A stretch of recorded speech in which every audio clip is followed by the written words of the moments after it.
Hello everyone, I am Vinash Jaiswal. Welcome you all on my Google Classroom platform. I hope you are healthy, safe and sound.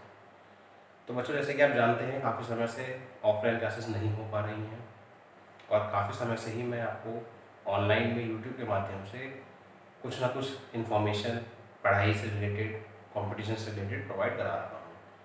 आपके response को देखते हुए ही online programme regular classes के लिए start किया गया है interested बच्चों के लिए। तो आप सभी का इसमें जुड़ने के लिए थैंक यू, धन्यवाद। अब बेटा एक बार सिलेबस को लेकर बहुत ज़रूरी करना चाहूँगा मैं। सिलेबस सीबीएसई कम करने के मूड में है। भाई 45 डेज का सेशन का लॉस हो गया है बेटा। अभी तक की बात मैं अगर आपसे करूँ, अप्रैल से 15 मई तक क्लासेस होती थी, फिर समर ब्रेक हो जाता था, तो वहाँ तक 45 डेज का लॉस हो चुका है ऑलरेडी। और पूरे आसार हैं कि फिजिकल के स्टार्टिंग के चैप्टर, इनऑर्गेनिक के स्टार्टिंग के चैप्टर और ऑर्गेनिक में से भी कुछ चैप्टर आपके हटा दिए जाएंगे सिर्फ इस सेशन के लिए। फिजिकल का एक चैप्टर मैं लगभग आधे से ज़्यादा करा चुका हूँ सॉल्यूशन यूट्यूब पर ही, लेक्चर 1 से लेकर लेक्चर 7 तक। आगे मैंने खुद ही रोक दिया था, कहीं पता चला बाद में वो हट गया तो फिर वो यूज़फुल नहीं रहेगा। मैं उसको भी यूट्यूब पे ही पूरा करा दूँगा, उसको कोई भी दे सकता है, फ्री रहेगा। फिलहाल जो है मैं डी ब्लॉक स्टार्ट करूँगा आप लोगों के लिए, क्योंकि इनऑर्गेनिक में बेटा 4 चैप्टर हैं। एक मेटलर्जी, जो क्लास 10 से पढ़ता आ रहा है बच्चा, कि एलिमेंट्स ज़मीन से कैसे निकाले जाते हैं, कैसे साफ सफाई की जाती है, तो वो ज़्यादा इंपॉर्टेंट चैप्टर है नहीं। बोर्ड में से उस पर 3 नंबर का सवाल आता था बेटा, वो भी 1 नंबर के 3 सवाल, तो वो इतना मेजर चैप्टर नहीं है। लास्ट ईयर बोर्ड ने खुद ही पी ब्लॉक को छोटा कर दिया था, ग्रुप 15 हटा के, और बचा हुआ पी ब्लॉक भी जो है उसमें समझने के साथ साथ थोड़ा याद करने का ज़्यादा है। तो इसलिए इनऑर्गेनिक में इन 2 चैप्टर्स पर थोड़ा डाउट रहेगा। लेकिन डी ब्लॉक और कॉम्प्लेक्स कंपाउंड दोनों अंडरस्टैंडिंग बेस्ड चैप्टर्स हैं, इंपॉर्टेंट चैप्टर हैं, और डी ब्लॉक के साथ ही जुड़ा हुआ है कॉम्प्लेक्स कंपाउंड। ये दोनों चैप्टर आपके हटने के बिल्कुल भी चांस नहीं है, गारंटी है ये चैप्टर आपके रहेंगे ही रहेंगे। तो बेटा डी ब्लॉक पढ़ने से पहले आपको ये पता हो कि पीरियोडिक टेबल 4 हिस्सों में डिवाइड करी गई है।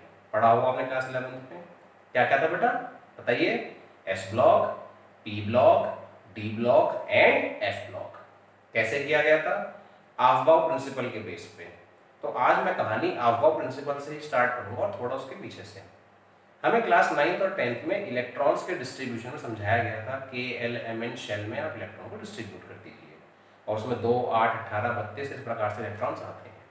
लेकिन अब हम 11th के कॉन्सेप्ट से स्टार्ट करके 12th के कॉन्सेप्ट पर आएंगे। तो हमें D and F block chapter पढ़ने से पहले कुछ बेसिक्स पता होने चाहिए।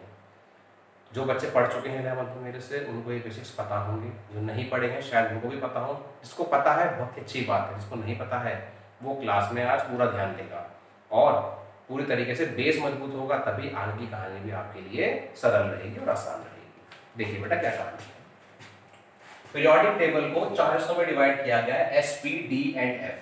तो हमें जो चैप्टर पढ़ना है उसका नाम है डी एफ ब्लॉक एलिमेंट्स। हम जो चैप्टर स्टार्ट करने वाले हैं बेटा उसका नाम है D and F block elements. बहुत ही इंपॉर्टेंट चैप्टर है। दोनों चैप्टर में से कम 10 नंबर का काम आता है। 5 और 5 10 नंबर का बेटा।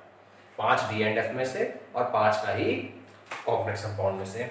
अभी कुछ समय से लास्ट ईयर से ही सीबीएसई ने वेटेज हटा दी है। कहा है कि 19 नंबर की इनऑर्गेनिक है तो 19 नंबर का आएगा, किस चैप्टर में से ज़्यादा है किस में से कम वो नहीं। तो मैं उससे पहले का बता रहा हूँ, 5-5 नंबर का हर साल ही आता है, इसमें से थोड़ा ऊपर नीचे हो सकता है। तो बेटा इलेक्ट्रॉन्स के डिस्ट्रीब्यूशन में सबसे पहली बात सिखाई गई थी कि इलेक्ट्रॉन शेल्स में होते हैं, K, L, M, N, O and so. सही है बेटा? 11th क्लास में बताया गया कि शेल के अंदर सब शेल्स होती हैं बहुत सारी। शेल्स के अंदर क्या होती हैं बेटा? सब शेल्स। सब शेल्स कौन कौन सी? S sub shell, P sub shell, D sub shell और F सब शेल।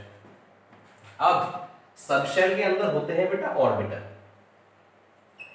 आपने अगर क्लास 11th में स्ट्रक्चर ऑफ एटम पढ़ा हो तो वहां बताया गया था कि परफेक्ट शेल जैसा कुछ नहीं है, सर्कुलर मोशन तो होता ही नहीं है, ये 2 डायमेंशनल मोशन है।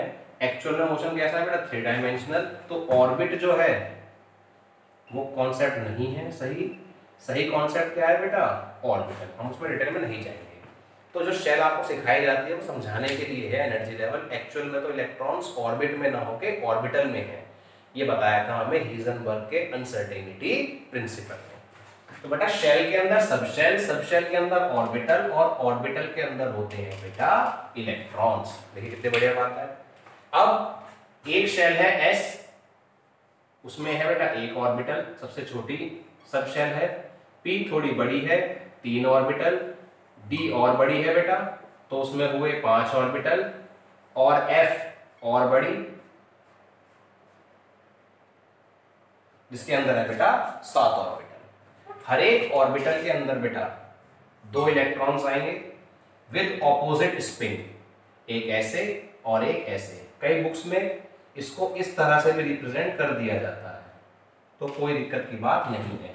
एक रिप्रेजेंट करता है क्लॉकवाइज को और एक रिप्रेजेंट करता है एंटी क्लॉकवाइज को। ऑर्बिटल में इलेक्ट्रॉन्स क्लॉकवाइज भी घूम सकते हैं और इलेक्ट्रॉन्स बेटा एंटी क्लॉकवाइज भी घूम सकते हैं। तो एक डब्बे में, एक ऑर्बिटल में 2 ही इलेक्ट्रॉन्स हो सकते हैं मैक्सिमम, एक सीधा और एक उल्टा। कई बार कई टीचर s सबशेल की जगह s ऑर्बिटल का इस्तेमाल कर लेते हैं, p का इस्तेमाल कर लेते हैं, वो भी चल जाता है, लेकिन डिटेल में आपको पता हो कि एक्चुअल में क्या है। शेल के अंदर सबशेल, सबशेल के अंदर ऑर्बिटल, s के अंदर एक ऑर्बिटल, p के अंदर 3, d के अंदर 5 और f के अंदर 7। अब मैं आपको बताऊंगा कि किस प्रकार से हमने पीरियोडिक टेबल को क्लासिफाई करा। तो बेटा उसके लिए सबसे पहले करा गया था इलेक्ट्रॉनिक कॉन्फ़िगरेशन, जिसको आपने पढ़ा होगा ऑफबाउ प्रिंसिपल के हिसाब से। मैं वो भी आपसे अभी डिस्कस करूंगा। और इस प्रकार से F में आ जाते हैं 14 इलेक्ट्रॉन्स। ठीक, कुछ इंपॉर्टेंट जानकारी यहां से भी आपके लिए मिलती है बेटा।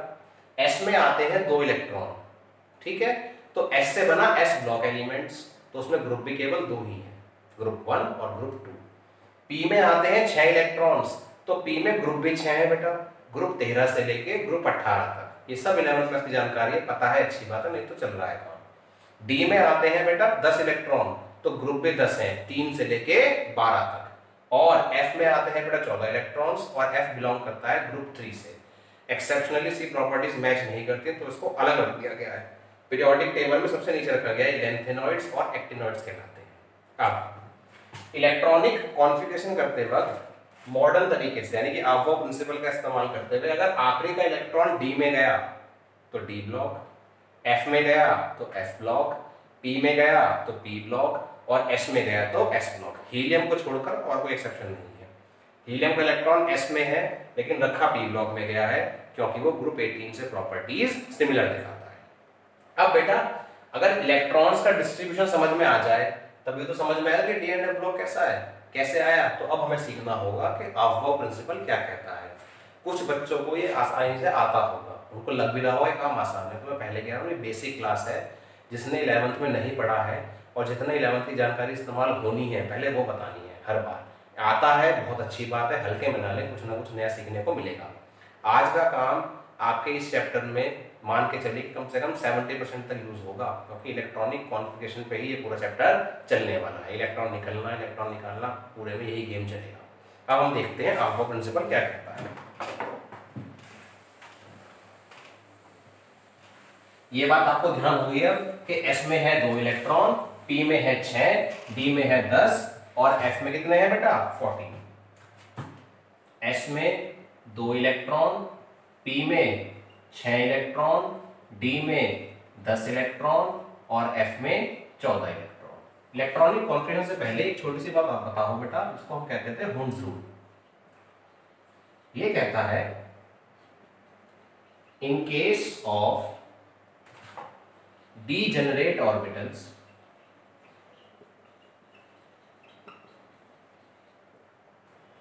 मतलब similar energy, in case of degenerate orbitals, half filled and fully filled arrangement of electrons will be more stable due to more symmetry। वैसे तो हुंस ने एक्चुअली में कहा था कि P, D और F में, P में 3 ऑर्बिटल्स हैं, D में कितने हैं बेटा 5 और F में कितने हैं बेटा 7। P, D और F में अलग अलग नंबर ऑफ ऑर्बिटल्स हैं और उसी बेस पे कहा था कि P में आते हैं 6 इलेक्ट्रॉन्स, D में आते हैं 10 और F में आते हैं 14। तो जिनमें सिमेट्री है बेटा, तो P में अगर 3 डब्बे हैं, 3 ऑर्बिटल हैं और आपको इलेक्ट्रॉन्स फिल करने हैं, इसमें मान लीजिए 2, तो एक ऐसे भरेंगे और एक ऐसे। तीसरा भरना है तो ऐसे भरेंगे, चौथा, पांचवा, छठा। डी की बात करूं, 1 2 3 4 5 6 7 8 9 10। आप अगर इस प्रकार से भरते हैं तो सिमेट्री रहती है, सिमेट्री रहती है तो स्टेबिलिटी रहती है। ऐसा हमने ऑब्जर्व किया है कि जो D10 है, D5 है, D में 5 इलेक्ट्रॉन, D में 10 इलेक्ट्रॉन, D में 0, वो ज़्यादा स्टेबल है, क्योंकि सभी ऑर्बिटल्स के पास सेम टाइप ऑफ इलेक्ट्रॉन्स हैं, सेम नंबर ऑफ इलेक्ट्रॉन्स हैं। मान लो P में 3 है और सभी के पास एक एक है, तो सिमेट्री है। अगर P को 3 भाई मान लीजिए, तीनों भाइयों को सेम चीज डिस्ट्रीब्यूट करी गई है इक्वल क्वांटिटी में, से 100 रुपीज का नोट दिया गया है एक एक, तो सिमेट्री है कि नहीं? पूरी क्लास को अगर सेम पेन गिफ्ट किया जाए तो सिमेट्री हो गई कि नहीं? 2 पेन दे दिया जाए तो भी सिमेट्री है, किसी को 2 दे दी, किसी को 4, अनसिमेट्री हो गई। अनसिमेट्री हुई तो स्टेबिलिटी। तो हुंस का रूल एक्चुअल में ये कहता है कि जब तक सबके पास सिंगली ऑक्यूपाइड ना हो जाए आप उसकी पेयरिंग नहीं करेंगे। और उसी को मैं थोड़ा सारांश के फॉर्म में लिख दिया है कि भैया ऐसा इसलिए है क्योंकि हाफ फिल्ड और फुली फिल्ड स्टेबल होते हैं। तो हम ये भी अपने इलेक्ट्रॉनिक कॉन्फ़िगरेशन में देखेंगे। आफ्बाउ ने कहा कि अगर आपको ऑर्बिटल्स में इलेक्ट्रॉन्स भरने हैं एसपीडीएफ में, तो electrons in the orbitals are filled in increasing order of energy। अगर आपने इलेक्ट्रॉन्स भरने हैं किसी भी ऑर्बिटल्स में तो उसे इंक्रीजिंग ऑर्डर ऑफ एनर्जी में भर सकते हैं। आफ्बाउ बेटा जर्मन वर्ड है जिसका मतलब होता है बिल्डिंग अप, कुछ बिल्ड करना, कुछ डेवलप करना, कुछ कंस्ट्रक्ट करना, तो वहीं से ये वर्ड आया है। और ये जो रूल था ये डिपेंड करता है N+L रूल पे, जिसे बॉरबरी प्रिंसिपल भी कहा जाता है। आप बॉरबरी प्रिंसिपल अगर पढ़ना चाहते हैं तो मैंने टॉपिक ऑफ द डे में भी आपको ये करा रखा है, यूट्यूब पे जाकर आप देख सकते हैं। फिलहाल इसकी यहाँ पर जरूरत है नहीं आपको, फिर भी अगर आप सीखना चाहते हैं तो आप सीख सकते हैं। अब एक सिंपल सा पैटर्न है वो सीखना है, सीखा भी होगा आप लोगों ने। 1s 2s फिर 3s 4s 5s 6s और 7s। हमारे पास 7 ही पीरियड है तो 7 ही s ऑर्बिटल होंगे। s सब शेल सभी शेल्स में प्रेजेंट है क्योंकि सबसे छोटी सब शेल होती है बेटा। फिर सेकंड से आया p, थर्ड में p, फोर्थ में भी है, 5 में भी है, 6 में भी है और 7 में भी है। फिर आया बेटा d, 3d 4d 5d 6d। आप आगे भी जा सकते हैं, जरूरत पड़ेगी नहीं बेटा उसकी। और f में 4f एंड 5f। इस प्रकार से हम एक पैटर्न समझते हैं और इसको हम डायगोनली इस प्रकार से कट कर देते हैं बेटा।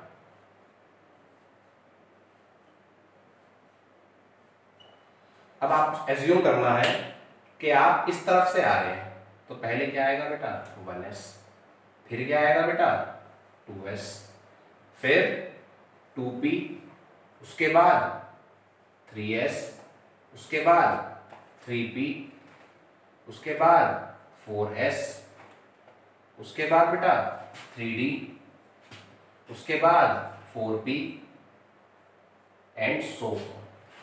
इसी हिसाब से आपका ये आगे चलता रहेगा। अब क्या करना है बेटा, इलेक्ट्रॉन्स पहले आप भरेंगे 1s के अंदर, जब ये पूरा हो जाएगा तो 2s के अंदर, जब 2s पूरा हो जाएगा तो 2p के अंदर, जब 2p पूरा हो जाएगा तो 3s के अंदर और फिर 3p के अंदर, और इसी प्रकार से आप आगे बढ़ जाएंगे। छोटे मोटे कुछ एक्सेप्शंस आएंगे उसको हम ध्यान रखेंगे। अब क्या ध्यान रखिए आप सीधा, atomic number of an element, याद रहे मैं एलिमेंट की बात कर रहा हूं आयन की नहीं, is equal to number of electrons. अगर आपके पास कोई एटम है, कोई एलिमेंट है, तो उसका एटॉमिक नंबर के जितने ही उसमें इलेक्ट्रॉन होते हैं, आयन में तो बढ़ भी सकते हैं और घट भी, तो यहाँ आयन की बात नहीं चल रही, बिल्कुल कंफ्यूज नहीं होना है। अब देखिए ध्यान से, अगर मैं आपसे बात करूं कि बेटा मेरे पास है एलिमेंट नंबर 6 को हम बोलते हैं कार्बन, तो उसमें इलेक्ट्रॉन भी 6 ही होंगे, तो आप 6 फिल कर दीजिए।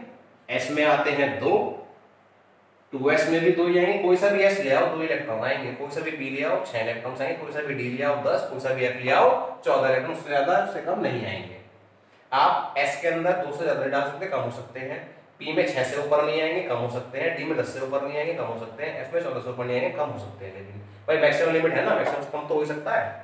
1s2 2s2 2 ये इंडिकेट करता है इलेक्ट्रॉन को, ये नंबर इंडिकेट करता है शेल को, और ये इंडिकेट करता है सब शेल को। तो अगर 1s2 लिखा है तो भाई ये हो गई तुम्हारी शेल, s हो गई तुम्हारी सब शेल, और इस सब शेल के ऑर्बिटल में अभी कितने इलेक्ट्रॉन है बेटा? 2 इलेक्ट्रॉन है। पूरा खोल के पढ़ाया जाएगा, कहीं से कहीं कोई दिक्कत नहीं आएगी अगर आप तमीज में काम करेंगे तो। नोट्स भी आपको मिल जाएंगे, जो मैं बताऊंगा, जो लिखवाने लायक होगा वो सब आपको नोट्स में मिलेगा, कोई दिक्कत नहीं आएगी। कोई भी समस्या आएगी आप मुझसे पूछ भी सकते हैं, मेरे नंबर पे पूरा सपोर्ट है बेटा आप लोगों को, आप पढ़ाई पे ध्यान दीजिए बस। तो बेटा दोबारा देखते हैं, 6s है, 6 कार्बन है, 1s2 2s2 4 इलेक्ट्रॉन्स हो गए, 6 करने हैं तो 2p2। इस प्रकार से हम मॉडर्न इलेक्ट्रॉनिक कॉन्फ़िगरेशन करते हैं। अब आखिरी का इलेक्ट्रॉन p में आया तो कार्बन किसका एलिमेंट हो गया बेटा? p ब्लॉक का। अगर d में आता तो d ब्लॉक का, और f में आता तो f ब्लॉक का। अब और एग्जांपल देखिए, 10 नंबर का मेरे पास नियॉन है, आप खुद ट्राई कीजिए, p में जगह होती है 6 इलेक्ट्रॉन्स की, तो इसमें भी 2 ही आएंगे बेटा, तो 1s2 2s2 2p6, 2 2 4 और 2 6, ये भी बिल्कुल सही हो गया। देखते हैं 12 नंबर है बेटा मैग्नीशियम का, तो 1s2 2s2 2p6 3s2, 2 2 4 और 6 10 और 2 12। इस बड़े कॉन्फ़िगरेशन को आप छोटा भी कर सकते हैं। वैज्ञानिकों ने कहा कि जैसे जैसे एटॉमिक नंबर आप बढ़ते जाएंगे ये बड़ा होता जाएगा, तो इसको छोटा करने के लिए कोर नोबल गैस आप इस्तेमाल कर सकते हैं। मैग्नीशियम से जस्ट पहले आने वाली नोबल गैस कौन सी है बेटा? नियॉन, तो नियॉन को यहाँ लगा दिया और 3s2 को यहाँ लिख दिया। तो आप इस पूरे अरेंजमेंट को छोटा भी कर सकते हैं। आप पेपर में कोई सा भी लिख दीजिए, कोई दिक्कत नहीं है। यहाँ इलेक्ट्रॉन p में गया p ब्लॉक, यहाँ s में गया तो s ब्लॉक। और देखते हैं बेटा एग्जांपल, अभी आप समझते रहिए, कोई दिक्कत नहीं आएगी बेटा, बिल्कुल भी पूरा ध्यान देना है। पहले बड़े वाला, तो 1s भरते हैं, 1s में 2, 2s भरते हैं, 2s में 2 और 2p में 6, 2 2 4 और 6 10, 3s में 2 12 और 3p में 2 2 4 6 10 2 12 और 3 15। आखिरी का इलेक्ट्रॉन p में आया भैया, आप हो गए p ब्लॉक के एलिमेंट। तो पीरियोडिक टेबल का क्लासिफिकेशन इस हिसाब से किया गया है कि बच्चा अगर इलेक्ट्रॉनिक कॉन्फ़िगरेशन सीख जाए तो वो पीरियोडिक टेबल को भी थोड़ा बहुत समझना शुरू कर देगा। अब मैं आता हूँ एलिमेंट नंबर 17 पे, क्लोरीन। सुना होगा बेटा आपने, हेलोजन इलेक्ट्रॉन खींचने वाला एलिमेंट। छोटा करूंगा तो फिर से नोबल गैस नियॉन, नियॉन के बाद क्या बचा? 3s2 और 3p3। अब क्लोरीन देखते हैं बेटा, 1s2 2s2 2p6 3s2 3p 2 2 4 6 10 2 12 और 5 17। छोटा करना है, छोटा कीजिए। नोबल गैस नियॉन, उसके बाद क्या बचा? 3s2 3p5, ये बाहर का एलिमेंट है तो इसे भी p ब्लॉक की कैटेगरी में डालेंगे। अब देखते हैं बेटा आगे का काम, कुछ और एलिमेंट्स देखते हैं, कुछ और एग्जांपल देखते हैं, फिर मैं आपको सारे डी ब्लॉक के एलिमेंट बताऊंगा, क्योंकि हमें एक्चुअली में पढ़ने वही है। ये तो आपको रूल समझाने का काम चल रहा है बेटा, अभी अच्छे से आता है तो बहुत ही बढ़िया बात है, तो सीखते हैं बेटा। अगला एलिमेंट आया बेटा पोटेशियम, 19 नंबर का एलिमेंट है, इलेक्ट्रॉन छोड़ता है, बहुत ही रिएक्टिव है। सोडियम पोटेशियम हवा में रखा तो आप पकड़ लेंगे, पानी में रखा तो भी आप पकड़ लेंगे, तो इसलिए इसको मिट्टी के तेल में डुबो के रखिए। 1s2 2s2 2p6 10 2 12 6 18, 3p के बाद क्या आएगा बेटा? 4s 1 हो गया। अब 19 नंबर से पहले की नॉर्मल गैस है 18, और उसको क्या बोलते हो बेटा, उसको आप आर्गन कहते हो। तो मैं यहां तक का कॉन्फ़िगरेशन कंडेंस कर सकता हूं और क्या लगा सकता हूं बेटा, आर्गन 4s1। ये इंडिकेट करता है कि एक इलेक्ट्रॉन छोड़कर ये नॉर्मल गैस कॉन्फ़िगरेशन में आ जाएगा। 20 पर गए तो कैल्शियम आया 1s2, 2s2, 2p6, 3s2, 3p6, 4s2। तो देखिए बेटा ध्यान से, 2, 2, 4, 6, 10, 2, 12 और 6, 18। यहाँ तक की नॉर्मल गैस हो गई आपकी आर्गन, और आर्गन के साथ आ गया बेटा 4s2, यानी ये 2 इलेक्ट्रॉन छोड़ के नॉर्मल गैस के बराबर हो जाएगा। आखिरी इलेक्ट्रॉन s में s ब्लॉक, आखिरी इलेक्ट्रॉन s में s ब्लॉक एलिमेंट, चौथी शेल, 1 इलेक्ट्रॉन 2 इलेक्ट्रॉन। अब यहाँ तक का काम जो था बेटा वो था हमारा किसका, इलेक्ट्रॉनिक कॉन्फ़िगरेशन समझने का। अब हमें बात करनी है डी ब्लॉक के एलिमेंट्स की। तो यहाँ थोड़ा सा हमें ध्यान देना है, हमारा चैप्टर एक्चुअल में स्टार्ट हो रहा है, मेन जो हमें पढ़ना है। आर्गन आप समझ ही गए हैं, ये वाली बात भी आपको समझ में आ गई। एटॉमिक नंबर ऑफ इलेक्ट्रॉन्स के बराबर होता है एलिमेंट में, आयन में तो इंक्रीज डिक्रीज चलता है। अब देखो बेटा 21 नंबर की बात करता हूँ, कुछ एलिमेंट है मैं लिख देता हूँ पहले साइड में। 21 नंबर के एलिमेंट का नाम है स्कैंडियम। उसके बाद 22 नंबर के एलिमेंट का नाम बेटा टाइटेनियम। 23 नंबर के एलिमेंट का नाम बेटा स्कैंडियम। 24 नंबर के एलिमेंट का नाम है बेटा, अरे स्कैंडियम, टाइटेनियम। 23 नंबर पे क्या आता है बेटा, वेनेडियम। 24 नंबर बेटा क्रोमियम। 25 नंबर बेटा मैग्नीज।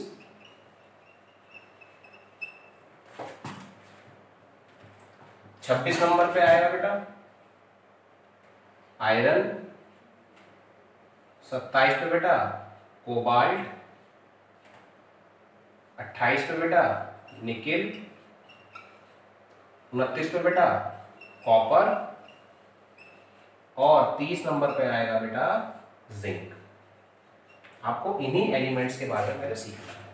पहले कॉन्फ़िगरेशन सीखेंगे और फिर कैसे कैसे डी में 3D भी है, 4D भी है, 5D भी है, ट्रांजिशन एलिमेंट्स है, वो सब भी आपको सिखाया जाएगा। पहले 11th क्लास का बेसिक समझ रहे हैं, इस बात पे पूरा ध्यान रहे।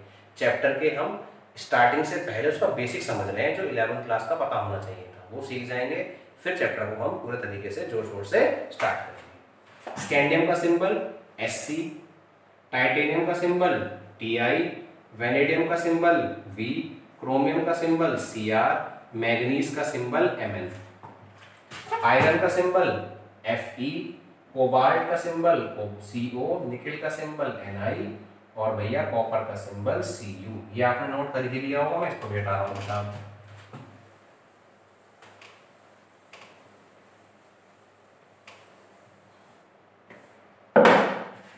30 नंबर पे आ गया आपका जिंक, Zn। अब बेटा बात नहीं चलनी है, आप हैं 21 नंबर के एलिमेंट, तो आप में इलेक्ट्रॉन्स भी 21 आएंगे। 1s2, 2s2, 2p6, 3s2, 3p6, 4s2, 3d1। देखो जरा सीक्वेंस, s के अंदर 2 इलेक्ट्रॉन, 2s के अंदर 2, p के अंदर 6, 3s के अंदर 2, 3p के अंदर 6, s के अंदर 2, d के अंदर 10 आ सकते हैं। है अभी 1, 2, 2, 4, 6, 10, 2, 12, 6, 18, 2, 20 और 1, 21। अब हर बार इतना बड़ा लिखना तो बेटा मूर्खता ही होगी, तो हम इसको यहां से छोटा कर लेते हैं और ये बन जाता है हमारा आर्गन।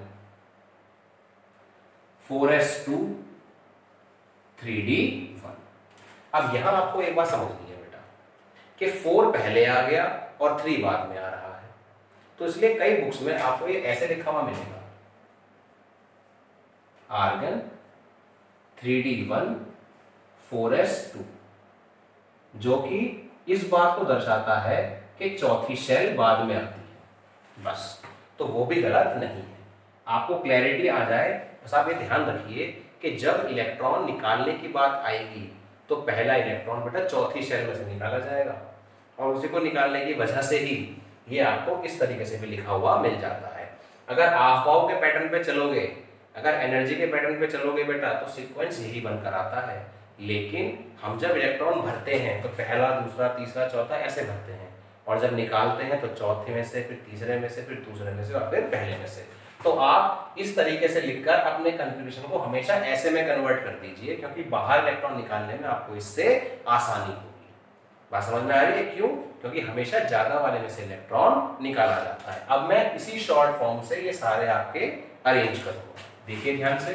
टाइटेनियम बन जाएगा इस हिसाब से आर्गन 3d2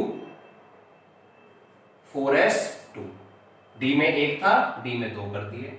18 नंबर की नोबल गैस आर्गन, 2 इलेक्ट्रॉन 20 और 2 ये 22। अगला देखते हैं बेटा, आर्गन 3d में 3, 4s में 2। अब ये 24 नंबर का क्रोमियम आपका इंपॉर्टेंट एग्जांपल है, एक्सेप्शन है, पेपर में काफी पूछा जाता है। क्रोमियम और मैग्नीज दोनों ही काफी इंपॉर्टेंट है, इन पर आगे जाके आप क्रोमेट, डाइक्रोमेट, मैग्नेट, परमैंगनेट जैसे आयंस भी पढ़ेंगे। क्रोमियम का कॉन्फ़िगरेशन नियम के हिसाब से बेटा ये आता है, आर्गन 3d4 4s2। लेकिन जब वैज्ञानिकों ने इसका कॉन्फ़िगरेशन सही तरीके से देखा तो उन्होंने पाया कि इसके डी में तो 5 इलेक्ट्रॉन्स हैं और एस में है 1 इलेक्ट्रॉन, यानी कि जो मैंने आपको हुंड्स रूल लिखा था वो इसी के लिए लिखा था, क्या कि ये इसका एक्सपेक्ट किया गया कि ये ऐसा होगा। लेकिन ये निकला कैसा बेटा, आर्गन 3d5 4s1। तो क्रोमियम के केस में आपको हमेशा ध्यान रखना है कि जो इलेक्ट्रॉनिक कॉन्फ़िगरेशन है वो एक्सेप्शनल है, एक 24 नंबर में और एक आपका 29 नंबर में, वेरी वेरी इंपॉर्टेंट। और ये एक्सेप्शंस है बेटा, इसलिए पेपर में ज्यादातर ये पूछे जाते हैं। देखो बेटा कहानी क्या है, केमिस्ट्री में आप भी जानते हैं कि रूल के अकॉर्डिंग चलती हैं चीजें 10, लेकिन 4 चीजें होती हैं जो रूल से अलग चलती हैं, जिन्हें हम एक्सेप्शंस कहते हैं, जिसमें कुछ ना कुछ नई बात जुड़ती है। वही नई बात आपके लिए इंपॉर्टेंट होती है। अभी हमने 10 एग्जाम्पल करे, सभी कर लेंगे उसे तो 1:2 2:2 सब ऑर्डर लगा देंगे, लेकिन जहां एक्सेप्शन आई, जहां कोई नई बात आई, वहां आपको जोर देना है, वहां आपको ध्यान रखना है कि ओहो कि भाई ये तो बात नहीं आई, तो उसको हाईलाइट करना है। हर बात के पीछे कोई ना कोई लॉजिक है। इसलिए बेटा केमिस्ट्री में कहा जाता है कि फिजिक्स वाले कहते हैं कि भाई तुम्हारे में तो कुछ भी बात है एक्सेप्शन आ गई। तो बेटा रूल्स बनाए गए हैं सिमेट्री को देखते हुए। अब सिमेट्री हर जगह नहीं चलती, हर जगह नियम नहीं चलता, तो कहीं ना कहीं एक्सेप्शन आ जाती है, तो उसे अलग से कंसिडर करना जरूरी है। हमें यह सिखाया जा रहा है कि ऐसे रूल चलाओ, तो ऐसे रूल चलाने से हमारी 90% प्रॉब्लम सॉल्व हो रही है। तो रूल पढ़ेंगे नहीं क्या, हम पढ़ेंगे उस रूल को, लेकिन जो 10% रह गए उसके लिए भी हम आपको रीजन दे रहे हैं। कुछ ना कुछ कारण होता है बेटा हर चीज के पीछे, तो आपको उस बात को समझना है कि एक्सेप्शन है 29th में और 24th में, और उनके नीचे जो भी एलिमेंट आएंगे, भाई पीरियोडिक टेबल में ग्रुप्स है ना, तो हर के नीचे एक एलिमेंट है, तो जहां भी आपको डी में 4 या डी में 9 दिख गए तो हमेशा हुंड्स का रूल लग जाता है। D4 बन जाता है 5 और D9 बन जाता है 10 एज पर दी हुंड्स रूल, जैसा हमें समझाया गया था। दूसरी बात, ये बात एलिमेंट्स पे लागू हो रही है, आयंस पे तो उसके हिसाब से होगा। प्लस का चार्ज है तो इलेक्ट्रॉन गया, माइनस का चार्ज है तो इलेक्ट्रॉन आ गया। मेटल्स है तो चार्ज प्लस का ही रहेगा।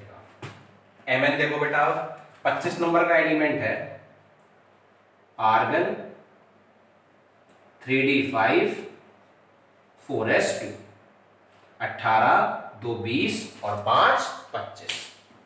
फिर से देखिए, आयरन 26 नंबर का element 18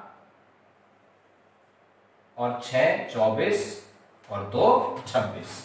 cobalt argon 4s2 3d7। Nickel argon 3d8 4s2। Copper का एक्सपेक्ट करा गया था argon 3d9 4s2 expected. Hund's ने कहा भाई D9 से स्टेबल तो D10 है, और एस में कोई दिक्कत आती नहीं है, एस में 2 ही इलेक्ट्रॉन्स की जगह है, एक कर दो 2 कर दो तो कोई फर्क नहीं पड़ेगा। तो ये उम्मीद की गई थी नियम के हिसाब से, लेकिन ऑब्जर्व क्या हुआ, आर्गन 3d10 4s1। जो बेटा मैं आपसे ये कह रहा हूं ना कि ऑब्जर्व हुआ, ये सब ऑब्जर्वेशन केमिकल रिएक्शन में आती हैं। कॉपर पानी के बाहर 1+1 की स्टेट दिखाता है, यानी वो 1 इलेक्ट्रॉन छोड़ता है। क्यों छोड़ता है भाई वो भाई? क्योंकि D10 उसका स्टेबल है। तो मोर सिमेट्री, तो आप क्या हो गए, मोर स्टेबल हो गए। मोर सिमेट्री से आप क्या हो गए बेटा, मोर स्टेबल। इसलिए कॉपर और क्रोमियम बहुत बहुत बहुत ज्यादा इंपॉर्टेंट है आपके लिए, इस बात का पूरा ध्यान रखेंगे। अगला बेटा जिंक 30 नंबर का, आर्गन 3d10 और 4s में 2, डी में हो गए 10 इलेक्ट्रॉन और एस के अंदर आ गए 2। अब इन बातों का ध्यान रखिए, मैंने यही 10 एलिमेंट आपको जोर क्यों डाला।